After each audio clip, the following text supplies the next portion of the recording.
अस्सलाम वालेकुम। Fundamental of chemistry का लेक्चर नंबर 8 परसेंटेज यील्ड। तो सबसे पहले आते हैं इंट्रोडक्शन पर कि परसेंटेज यील्ड क्या होता है। कि this concept is mainly used in synthetic process, यानी कि ऐसे प्रोसेस जिसमें कोई चीज़ सिंथेसाइज हो रही होती है, बन रही होती है, और ये खास तौर पे जो है ये प्रोसेस इस्तेमाल होते हैं ऑर्गेनिक केमिस्ट्री में to decide actual product obtained from a chemical reaction.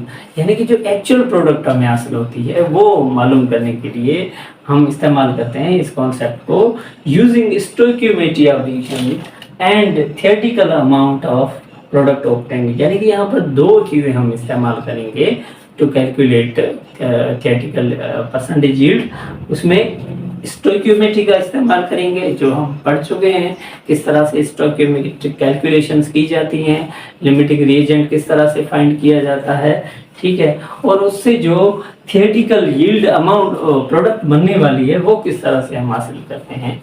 ये सारे कॉन्सेप्ट इस्तेमाल करके हम एक न्यू कॉन्सेप्ट जनरेट करेंगे जिसे कहा जाता है परसेंटेज यील्ड। और परसेंटेज यील्ड हम क्यों निकालते हैं?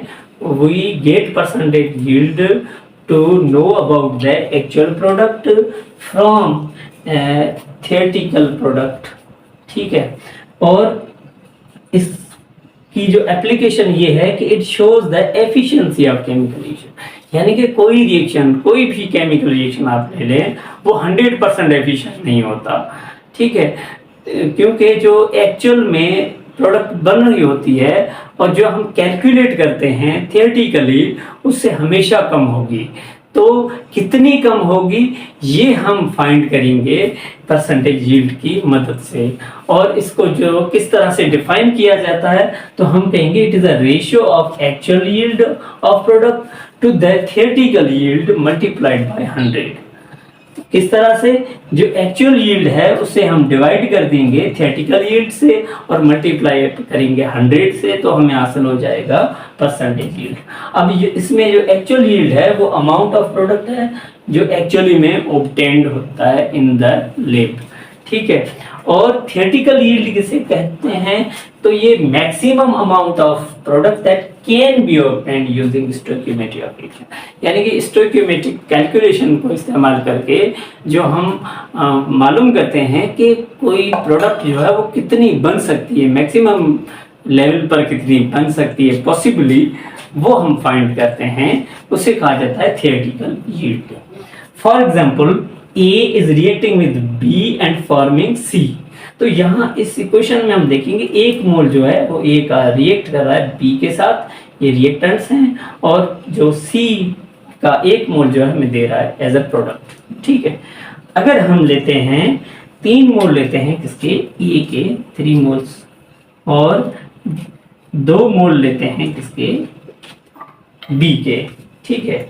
तो इसमें सबसे पहले हम फाइंड कर सकते हैं कि इसमें थियोरेटिकल यील्ड जो है वो कितनी बनेगी, लेकिन एक्चुअली में जो लेबोरेटरी के अंदर जो हमने जो सी की प्रोडक्ट हासिल की है वो हमारे पास जो है एक्चुअल जो यील्ड है दैट इज 1.5 मोल्स। ये हमने एक्सपेरिमेंटली जो है फाइंड की है, यानी कि थियोरेटिकल यील्ड को हम एक्सपेरिमेंटल यील्ड भी कह सकते हैं, ठीक है। दैट इज एक्सपेरिमेंटल जो रिजल्ट है हमारा, ठीक है। अब जो है हम अगर 3 मोल ले रहे हैं ए के और 2 मोल ले रहे हैं बी के, तो थियोरेटिकल जो अमाउंट है वो कितनी बनेगी उसको कैलकुलेट करने के लिए हम इसका मोल रेशियो लेते हैं, तो डिवाइड करेंगे कोएफिशिएंट के साथ दोनों को, तो इसका आंसर आएगा 2, इसका आएगा 3, ठीक है। अब यहाँ पर हमें पता है कि जो B है that is a limiting reagent, जो हम कैलकुलेट कर चुके हैं किस तरह से फाइंड किया जाता है, ठीक है। और लिमिटिंग रिएजेंट को जब हम इससे कंपेयर करेंगे तो 1 मोल B का दे रहा है 1 mole C, then 2 moles will give X, और जो यहाँ पर X की वैल्यू होगी दैट इज 2 मोल। यानी कि जो थियोरेटिकल यील्ड है, थियोरेटिकल जो यील्ड है हमारी, वो थियोरेटिकली जो प्रोडक्ट हमें मिल रही है वो है 2 मोल्स, और जो एक्चुअल में जो एक्सपेरिमेंटली हमने जो फाइंड की है प्रोडक्ट की अमाउंट वो है 1.5 मोल्स, ठीक है, अब इस फॉर्मूला में पुट करेंगे इस तरह से, percentage yield is equal to actual yield, और एक्चुअल यील्ड हमारे पास जो है वो है 1.5, जो कि एक्सपेरिमेंट के बेस पर हमने निकाली है, और डिवाइड कर देंगे थियोरेटिकल यील्ड से, सॉरी एक्सपेरिमेंट के बुनियाद पर जो हमने निकाली है that is your actual product, और जो थियोरेटिकल यील्ड है वो स्टोइकियोमेट्री को इस्तेमाल करके हमने फाइंड किए, that is your 2 moles. Multiply कर देंगे 100 के साथ, सही। तो इसको जो हम इस तरह से लिख सकते हैं, जब 100 के साथ 1.5 को मल्टीप्लाई करेंगे तो ठीक है, यहाँ पर जो है 7 टाइम 5 टाइम, यानी कि जो थियोरेटिकल परसेंटेज यील्ड जो हमें मिलेगी दैट इज 35%। तो हम कह सकते हैं कि यहाँ पर दिस रिएक्शन इज 35% एफिशिएंट, यानी कि इसकी जो परसेंटेज यील्ड है वो 35% जो है हमें मिलेगी। ठीक है, तो इस तरह से हम कैलकुलेट करते हैं। आगे जो है तो कुछ एग्जांपल्स हम डिस्कस करेंगे, उससे जो कॉन्सेप्ट और भी क्लियर हो जाएगा।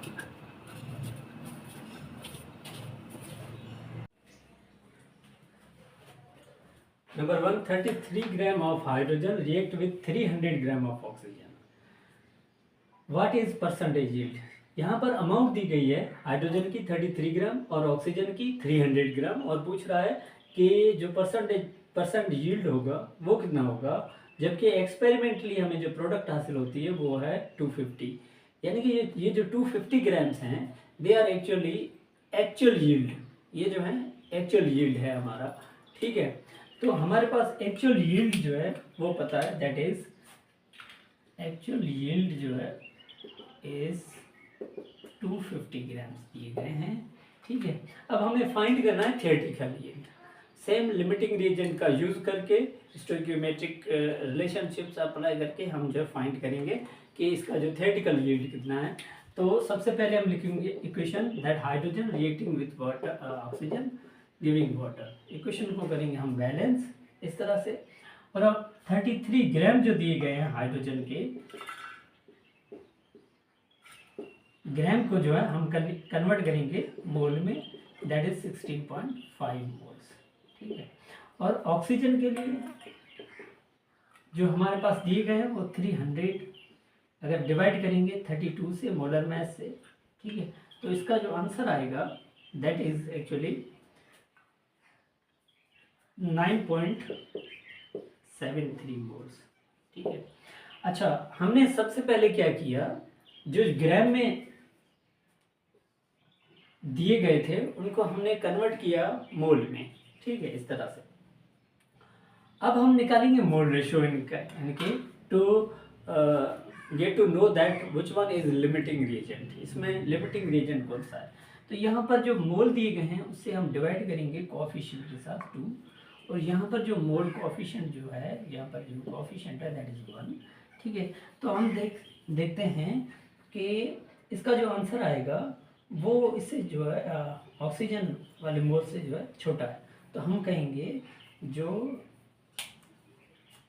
जिसका मोल रेशियो कम हो उसे हम कहेंगे that is a limiting reagent. तो यहाँ पर हाइड्रोजन जो है वो लिमिटिंग रिएजेंट है। ठीक है, तो हमें पता है कि 2 मोल हाइड्रोजन के वाटर के जो है वो कितने मोल दे रहे हैं, 2 दे रहे हैं। हमने जो गिवन है 16.5 मोल्स, वो हमें जो है वाटर कितना देते हैं, सही, उसमें से वाटर कितना प्रोड्यूस होगा, तो हम कहेंगे दैट इज एक्चुअली 16.5 मोल्स। इन मोल को जो है कन्वर्ट करेंगे हम ग्राम्स में, तो इसलिए जो है मल्टीप्लाई करेंगे मोलर मास। इसका जो आंसर हमारे पास वो होगा 297 ग्राम्स। ये जो 297 ग्राम्स जो है that is actually A theoretical yield. तो हमारे पास जो थियोरेटिकल यील्ड आया है, थियोरेटिकल यील्ड जो आया है that is actually 297 grams, 297 grams. ठीक है, तो फॉर्मूला हम देखेंगे that is percent yield is equal to actual yield और इसे मल्टीप्लाई करेंगे थियोरेटिकल यील्ड और डिवाइड कर देंगे 100 से, ठीक है। तो जो एक्चुअल यील्ड है वो हमारे पास है 250 ग्राम्स और जो थियोरेटिकल यील्ड है जो हमने अभी फाइंड किया है दैट इज 297 और मल्टीप्लाई कर देंगे 100 के साथ। इसको कैलकुलेट करने पर हमें आंसर मिलेगा 84%, that is our percent yield. Number 2, 70 gram of manganese oxide reacting with 3.5 mole of HCl give yield 42%। यहाँ पर इनवर्स प्रोसेस है कि जो हमें परसेंटेज यील्ड जो है मिला हुआ है, ठीक है, how many grams of chlorine is produce, यानी कि एक्चुअल यील्ड हमें क्या करना है, फाइंड करना है यहाँ पर। तो सबसे पहले हम जो है वो लिखेंगे इक्वेशन के मुताबिक manganese oxide that is reacting with HCl giving manganese chloride, chlorine and water। Equation को इस तरह से हम कर लेंगे बैलेंस, ठीक है। तो हमें पता है कि सबसे पहले 17 ग्राम्स को कन्वर्ट करना है मोल में, तो इसका जो मोलर मैस है वो है 87, ठीक है। तो इसको कैलकुलेट करने पर जो आंसर आएगा वो आएगा 0.8, ठीक है। और 3.5 मोल, तो इसे कन्वर्ट करने की ज़रूरत नहीं है। 3.5 मोल ऑफ मोल्स जो हैं वो दिए गए हैं HCl के, ठीक है। तो यहाँ पर हमें जो गिवन हैं वो 0.8 मोल किसके, मैंगनीज ऑक्साइड के हैं और 3.5 मोल किसके हैं, HCl के हैं। अगर हम मोल रेशो निकालें तो इसका कोएफिशिएंट 1 है तो डिवाइड कर देंगे 1 के साथ, इसका कोएफिशिएंट 4 है तो डिवाइड कर देंगे 4 के साथ, ठीक है। तो इस तरह से इसका आंसर होगा 0.8 और इसका जो आंसर होगा वो होगा 0.875। अब देखें मोल रेशियो जो है स्मॉलर किसका आ रहा है, दैट इज मैंगनीज का। तो ये सिर्फ और सिर्फ डिवाइड करने का मतलब ये था कि हमें मालूम करना हो कि किस तरह कौन सा इनमें से जो है लिमिटिंग रिएक्टेंट है। तो यहाँ पर मैंगनीज ऑक्साइड इज है लिमिटिंग रिएक्टेंट, ठीक है। अब हम फाइंड करेंगे कि इसमें जो प्रोडक्ट है वो लिमिटिंग रिएक्टेंट कितनी दे रहा है, यानी कि क्लोरीन जो है हमें कितनी मिल रही है, जो कि हमारा थियोरेटिकल यील्ड होगा। इस तरह से हम देखेंगे कि 1 mole of manganese oxide that is giving 1 mole of chlorine, ठीक है। तो 0.8 मोल जो हमें गिवन है उसमें से क्लोरीन कितनी प्रोड्यूस होगी, दैट इज 0.8 मोल। इस मोल को जो है वो हम कन्वर्ट कर लेंगे ग्राम्स में by multiplying with molar mass that is 71 होगा, ठीक है। अब 71 को जब डिवाइड मल्टीप्लाई कर देंगे 0.8 से तो हमें आंसर आएगा 56 आंसर होगा दैट इज 56.8 आंसर होगा, सही, 56.8 होगा, ठीक है। तो ये 56.8 जो है that is our theoretical yield, सही। यहाँ पर जो है एक्चुअल यील्ड जो है हमें क्या करना है, दिया गया है, सही है, जो कि कितना है 42। एक्चुअल यील्ड जो है वो हमें क्या करना है, फाइंड करना है, सही। और परसेंट यील्ड जो है यहाँ पर जो परसेंट यील्ड हमें गिवन है दैट इज 42%, ठीक है।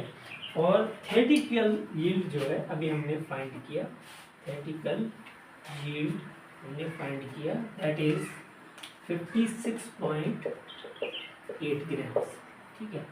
अब now we write the formula here कि percentage yield is equal to actual yield और डिवाइड करेंगे थियोरेटिकल यील्ड से और मल्टीप्लाई कर देंगे 100, सही, मल्टीप्लाई कर देंगे 100। तो हमें जो परसेंटेज यील्ड है वो गिवन है दैट इज 42 और एक्चुअल यील्ड जो है हमें क्या करना है, फाइंड करना है। यहाँ पर लिख देंगे x और जो थियोरेटिकल यील्ड अभी फाइंड किया है 56.8 मल्टीप्लाई कर देंगे 100 के साथ, ठीक है। इसको रीअरेंज करेंगे तो x बराबर हो जाएंगे 42 मल्टीप्लाइड बाय 56.8 डिवाइडेड बाय 100, और इसका जो कैलकुलेट करने पर आंसर आएगा that is 23.8 gram of chlorine, यानी कि 23.8 ग्राम्स ऑफ क्लोरीन हमें मिले।